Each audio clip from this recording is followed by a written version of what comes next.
Shalom, selamat malam buat kita semua. Pada malam ini kita akan merenungkan firman Tuhan. Namun sebelumnya mari kita berdoa. Ya Bapa Surga, kami kembali bersyukur atas setiap kebaikan penyertaan kehidupan kami. Pada malam ini kami merenungkan firman Tuhan kami, segala kemampuan yang mengganggu kami dalam konsentrasi kami beribadah. Tuhan dapat hancurkan segala kemampuan. Kiranya kuasa Allah Kristus yang bekerja dalam hidup kami pada malam ini. Dalam Tuhan Yesus kami siap sambut berkat firman Tuhan. Dalam nama Bapa Putra dan Roh Kudus. Haleluya, amin. Ya, sekali lagi kita ucapkan shalom. Ya, pada malam hari ini kita akan merenungkan kebenaran firman Tuhan yang terambil dalam Kitab Wahyu pasal yang ketiga ayat yang ke-19. Barang siapa kukasihi, ia kutegur dan kuajar. Sebab itu relakanlah hatimu dan bertobatlah. Ya, ini firman Tuhan pada malam hari Tuhan. Bapak Ibu, kita belajar dari satu perikop yaitu teguran kasih. Ya, di sini firman Tuhan mengajar kita bahwa ketika kita mengalami teguran, mengalami dalam kehidupan kita, bukan berarti Tuhan itu meninggalkan kita, ya. Itu jelas sekali katakan bahwa barang siapa kukasihi, ia kutegur dan kuajar. Di mana teguran dan ajaran Tuhan itu bukan berarti membenci kita, melainkan mengasihi kita supaya kita oleh keselamatan yang kekal yang di dalam Yesus Kristus. Ya, di sini kita belajar dari seorang baik. Janganlah kita seperti bayi lagi yang ingin selalu makanan yang ringan atau makanan yang masih bubur atau minum susu. Mari kita belajar makanan-makanan yang keras. Mari kita lihat di dalam Ibrani pasal yang kelima ayat 12 sampai 12. Itu dikatakan bahwa sekalipun kamu ditinjau dari sudut waktu, sudah seharusnya menjadi pengajar. Kamu masih perlu lagi diajarkan asa-asa pokok dari kenyataan Allah, dan kamu masih memerlukan susu, bukan makanan keras. Barang siapa masih memerlukan susu, ia tidak memahami ajaran tentang kebenaran, sebab ia adalah anak kecil. Tetapi makanan keras adalah untuk orang-orang dewasa yang keras, yang karenanya mempunyai panca indera yang terlatih untuk membedakan mana yang baik daripada yang jahat. Artinya kita di sini kenapa belajar satu tema teguran kasih, artinya ketika kita pada saat ini mengalami kesulitan, kesusahan dalam kehidupan kita, bukan berarti Allah meninggalkan kita, bukan berarti Allah menjauhkan kita dari hadapannya, tetapi tujuannya supaya kita terlatih, supaya kita dewasa di dalamnya. Artinya semakin dewasa mengenal kebenaran, kita semakin tahu, kita rajin berdoa, rajin bersekutu dengan Tuhan. Ya, di sini dalam 1 Korintus lagi kita lihat 1 Korintus 13 ayat 11 katakan, di mana Rasul Paulus mengatakan, ketika aku kanak-kanak, aku berkata-kata seperti kanak-kanak, aku merasa seperti kanak-kanak, aku berpikir seperti kanak-kanak. Sekarang sesudah aku menjadi dewasa, aku meninggalkan sifat-sifat kanak. Terus mengingatkan kepada kita bahwa dalam pertumbuhan kerohanian, agar iman kita semakin kuat menentang badai cobaan setan, maka kita memerlukan makanan rohani yang keras, yang menantang iman kita. Bagaimana pohon yang tumbuh di atas gunung yang menantang terpaat angin yang kencang, di mana semakin hari ia diterpa oleh angin yang kencang, akarnya semakin tertanam, yaitu ke dalam tanah, sehingga pohon tersebut kita akan tumbuh walaupun diterpa Tuhan. Di mana ketika kita memiliki dasar, memiliki kekuatan atau iman yang teguh di dalam Kristus, sekalipun badai cobaan yang datang dalam kehidupan kita, secara khusus pada saat ini pandemi, kita sulit untuk beraktivitas, tapi janganlah kita menjadi sebuah alasan kita untuk menjauhkan diri dari hadapan Tuhan. Semakin banyak cobaan, semakin banyak yang datang dalam kehidupan kita, mari kita semakin teguh di dalam Kristus. Kan Allah selalu ada bersama dengan kita. Di sini kita belajar dari seorang misionaris. Seorang misionaris Protestan yang bekerja di antara suku pribumi di Pasifik Selatan selama beberapa tahun memutuskan kembali ke Amerika Serikat untuk cuti selama 9 bulan. Selama kurun waktu ini, ia berencana akan mengunjungi beberapa gereja dan menghimpun dana untuk misinya di pulau-pulau Pasifik Selatan. Sebelum meninggalkan Pasifik Selatan, misionaris ini mengajak seorang kepala suku yang telah bertobat menjadi Kristen untuk pergi bersama-sama dia ke Amerika Serikat. Kepala suku yang tinggi perawakannya memiliki otot yang keras dan warna kulit gelap yang imbangi dengan senyuman lebar sehingga terlihat yang jelas giginya yang putih berbaris dengan teratur. Misionaris ini memiliki keyakinan bahwa dengan kehadiran kepala suku ini akan menarik perhatian anggota gereja di Amerika yang menunjukkan keberhasilan pekerjaannya, yang tentunya ia akan beroleh cukup dana untuk meneruskan misinya. Ya, di sini misionaris begitu berjuang, begitu teguh. Di sini terdorong untuk melihat dengan mata kepala cerita mengenai Amerika. Maka kepala suku ini tidak menolak ajakan misionaris ini untuk mengikutinya ke Amerika Serikat. Ya. Namun ketika mereka mengunjungi gereja-gereja, misionaris ini memutuskan agar sahabatnya kepala suku ini berpakaian barat untuk menghindari perhatian yang terlalu menonjol. Untuk itu, ia bersusah payah untuk mendapatkan sepatu dengan ukuran yang besar. Di satu pihak, kepala suku ini mulai mempelajari memakan makanan ala barat. Pola hidup barat dari waktu ke waktu mulai berubah gaya hidupnya sehingga kakinya menjadi halus karena selalu mengenakan sepatu. Tonjolan-tonjolan otot pada lengannya mulai hilang, dan yang paling menyisakan jenis makanan barat mempunyai pengaruh yang sangat besar pada giginya, sehingga ia mulai kehilangan gigi. Setelah 9 bulan berlalu dan mereka kembali ke Pasifik Selatan, kepala suku ini tidak lagi memiliki otot yang kuat. Telapak kaki menjadi halus, kehilangan gigi, wajah agak pucat sehingga penduduk kampungnya sendiri hampir tidak mengenalnya lagi. Ia hampir dihancurkan oleh makanan baik. Ya, di sini kita belajar beberapa hal di sini, yaitu hal-hal yang enak di gereja. Terkadang orang-orang yang datang beribadah hanya melihat yang enak-enak, ada musik yang bagus, khotbahnya yang menyenangkan, pujiannya yang menarik, tetapi tidak melihat lagi kedewasaan rohani di dalamnya. Ketika ditegur oleh firman Tuhan, mulai menghindar, menjauh dari situ. Di sini suka akan kehidupan yang tenang dan enak ini. Suatu organisasi atau dalam kehidupan kita, bagaikan kegemaran kita pada makanan yang cepat saji.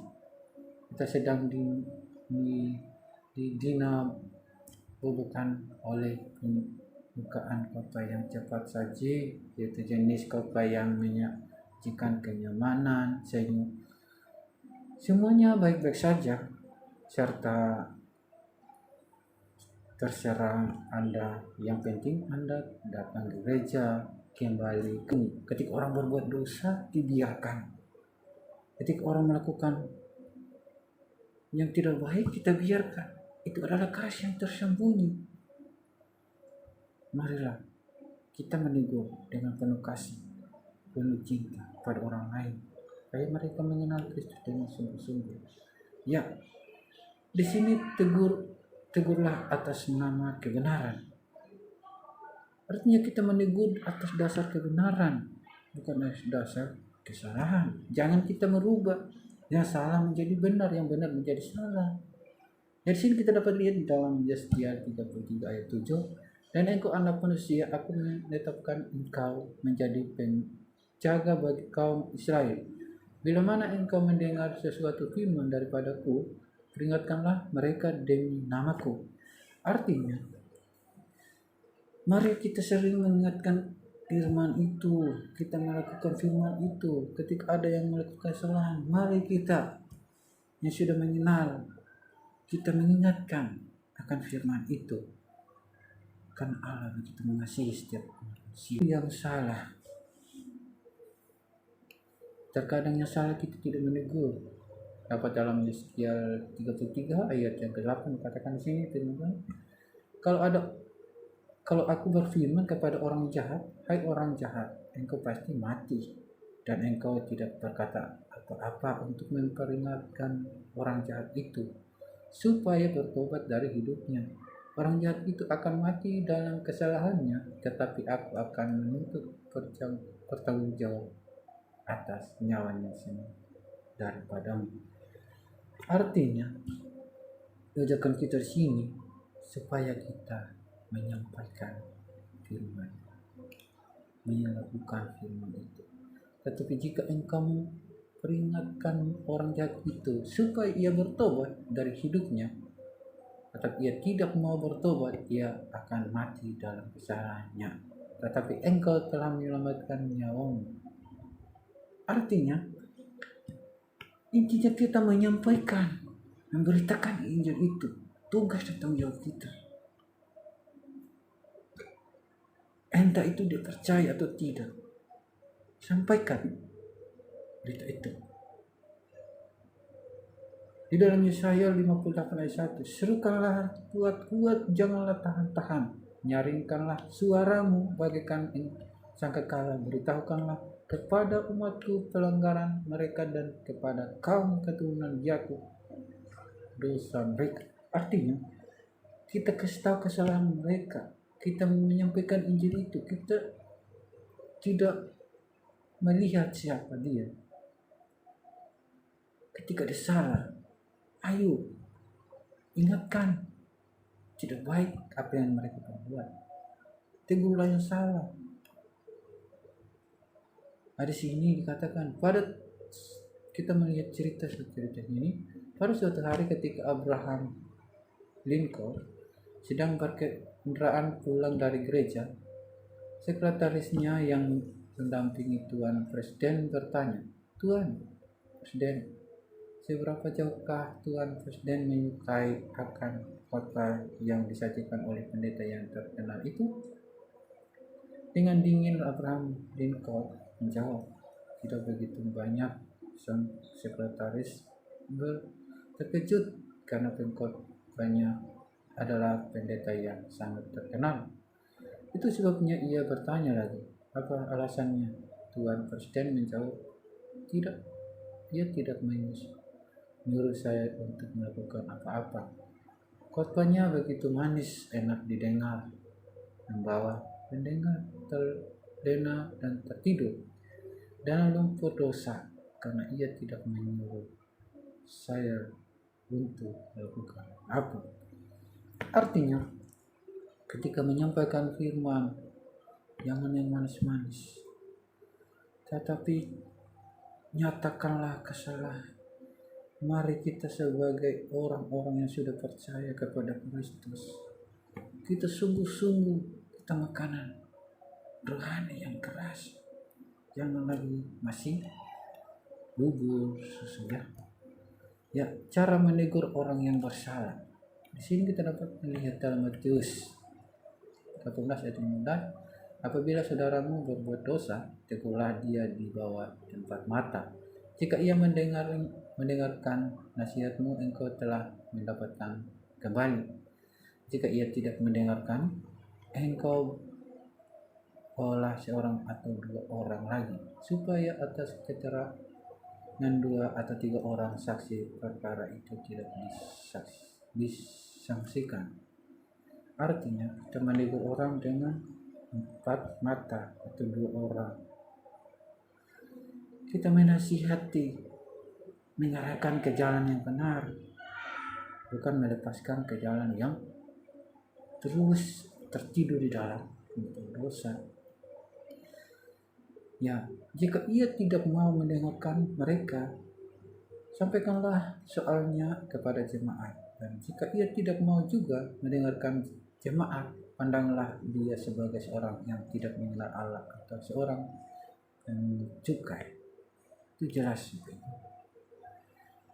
Di sini katakan bahwa terhadap kejahatan yang sebenarnya dapat kita bendung, kita bertanggung jawab seolah-olah kita sendiri bersalah dalam perbuatan itu. Tetapi hanyalah kepada orang yang berbuat kesalahan kita harus menunjukkan kesalahan itu.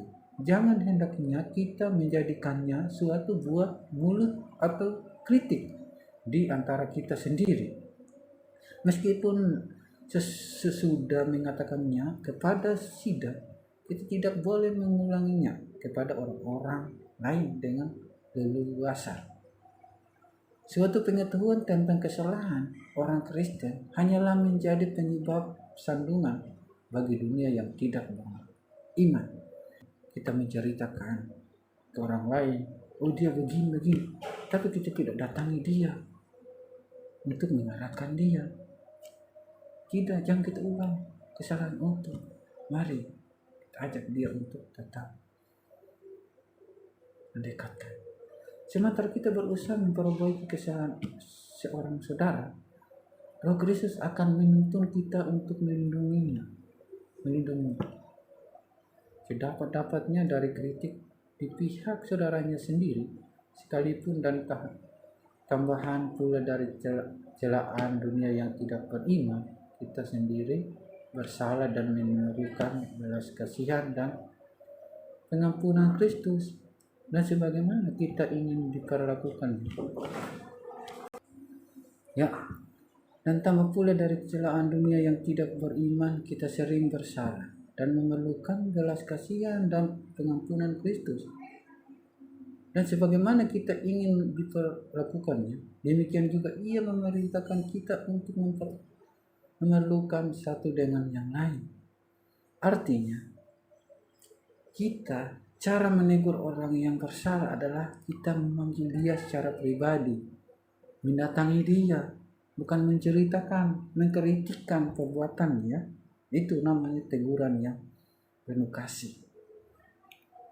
Ya, kita dapat lihat dalam Kolose 3 ayat yang ke-16, hendaklah perkataan Kristus diam dengan segala kekayaannya di antara kamu, sehingga kamu dengan segala hikmat mengajar dan menegur seorang akan yang lain, dan sambil menyanyikan mazmur dan puji-pujian dan nyanyian rohani, kamu mengucap syukur kepada Allah di dalam hatimu. Ya, di sini ketika kita menegur orang, kita datang terutama kepada Kristus, memiliki hikmat Kristus di dalam, supaya kita bisa mengajar kepada orang lain. Jangan menegur secara duniawi. Kita datang menasihati orang, marilah kita datangi Kristus, doa, minta hikmat pada Tuhan dengan pengucapan syukur kepada Allah dalam hati kita. Ya, di sini kita dapat lihat yang berikutnya, teguran adalah salah satu bukti kasih. Kalau saudara dan saya tidak ditegur, berarti tidak ada kasih dulu. Jangan salah pahami, ketika orang lain menegur kita, itu membenci kita. Bedakan teguran atau amarah yang mana. Di dalam Amsal berkata ini, seorang kawan memukul dengan maksud baik, tetapi seorang lawan mencium secara berlimpah-limpah. Bagaimana seorang kawan ketika orang kawan itu melihat kita bersalah, dan menegur kita, menasihat kita, tetapi kita nggak terima. Tapi ketika seorang lawan yang berkata manis-manis, tidak apa-apa, kamu melakukan ini, tidak apa-apa, kamu berbuat dosa. Hati-hati Bapak Ibu dan Saudara. Dalam Amsal 23 dikatakan di sini ayat yang ke-13, jangan menolak didikan dari anakmu, ia tidak akan mati kalau engkau memukulnya dengan rotan. Artinya ketika seorang orang tua ya menegur anak, mendidik anak dengan rotan, tidak akan mati. Tujuannya apa? Kenapa dia mendidik, memukulnya? Tujuan supaya dia lebih baik, lebih manfaat hidupnya ke depan, supaya jangan bebas dalam pergaulan hidupnya. Tanpa teguran, itu adalah membenci orang. Yang melakukan dosa kita membiarkan, kesalahan kita membiarkan, itu adalah kasih yang tersembunyi Bapak Ibu. Engkau, Amsal 23 ayat yang ke-11 kita katakan, engkau memukulnya dengan rotan, tetapi engkau menyelamatkan nyawanya dari dunia orang mati. Artinya ketika kita seorang orang tua yang ketika anaknya melakukan kesalahan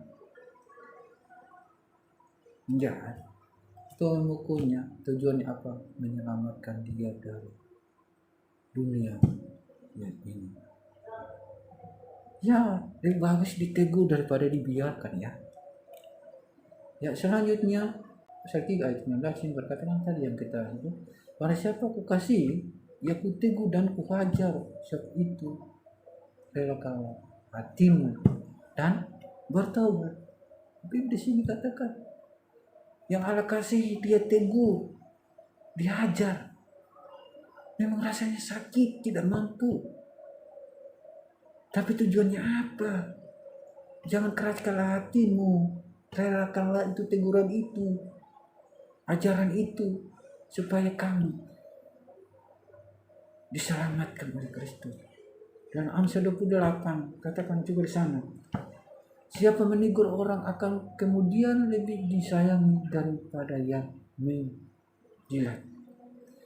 Ketika kita menegur orang itu adalah kita sayang, bukan kita membenci. Itu mereka kesalahan ya.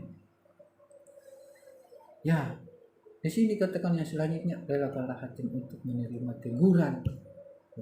Relakanlah hatimu, jangan keraskan hatimu ketika ditegur. Terbukalah.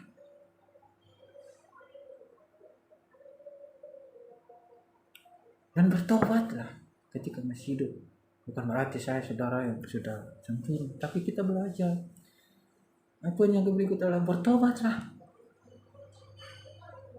Bertobatlah. Di dalam Galatia pasal 6 ayat 7, jangan sesat, Allah tidak membiarkan dirinya dipermainkan, karena apa yang ditabur orang itu juga yang akan dituainya.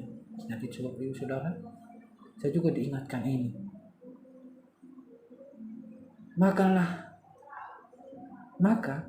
dalam Yeremia pasal 25 ayat yang kelima katakan di situ, kata mereka, bertobatlah masing-masing kamu dari tingkah lakumu yang jahat dan dari perbuatan-perbuatanmu yang jahat, maka kamu akan tetap diam di tanah yang diberikan Tuhan kepadamu dan kepada nenek moyang dari selama-lamanya sampai selama-lamanya.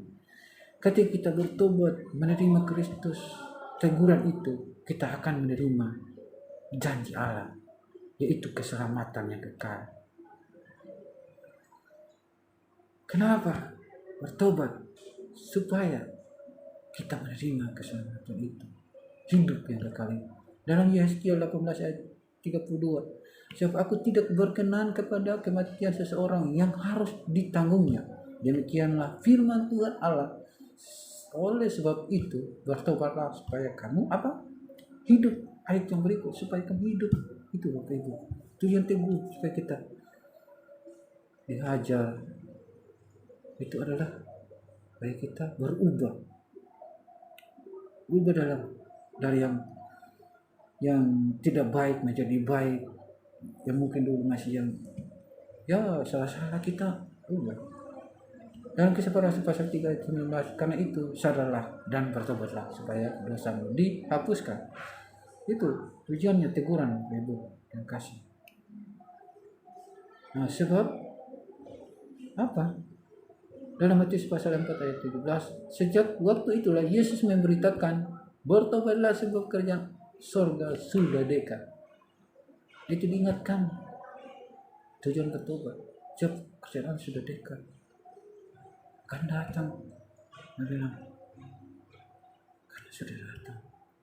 Karena itu ingatlah bagaimana engkau telah menerima dan mendengarnya. Kita sudah menerima, kita sudah mendengar. Tetapi masih banyak yang keraskan hati. Oleh karena itu dikatakan selanjutnya, turutilah itu dan bertobatlah.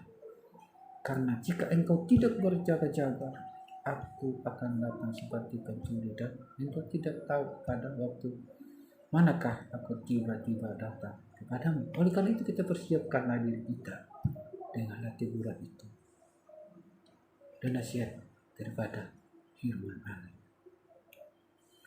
Ya, di sini firman Tuhan mengajarkan kita dalam kesempatan ini keberhasilan yang besar selalu dimulai dari kesetiaan dalam melakukan hal yang kecil. Jangan langsung yang besar, Ibu. Di dalam Mazmur 179 dikatakan situ ayat 23 dan 24, selidikilah aku. Mari kita berserah, selidikilah aku ya Allah, dan kenallah hatiku, ujilah aku dan kenallah pikiran-pikiranku. Lihatlah apakah jalanku serong dan tuntutlah aku di jalan yang kekal. Selidikilah aku. Mari katakan sekarang ini, selidikilah aku ya Allah, dan kenallah hatiku, ujilah aku dan kenallah pikiran-pikiranku. Ketika kita pikiran menyimpang, izinkan Allah meneguh dan kita menerima ajaran itu dan kita boleh bertobat. Ya, kiranya mulai firman pada malam hari ini kita belajar menerima teguran itu, di mana Allah dapat kita lihat di dalam sebagai ayat penutup kita dan renungan kita pada hari ini. Dalam Yohanes 3 ayat yang ke-16 itu katakan, karena begitu besar kasih Allah akan dunia ini sehingga ia telah mengaruniakan anaknya tunggal supaya setiap orang yang percaya kepadanya tidak binasa. Allah begitu besar kasih-Nya, Bapak. Saudaraku, marilah kita menerima ajaran dan teguran itu. Dan kalau kita bertobat, kita belajar sama-sama kebenaran firman ini, diajarkan firman ini. Karena melalui firman ini menjadi berkat kita sekalian. Tuhan Yesus memberkati. Shalom.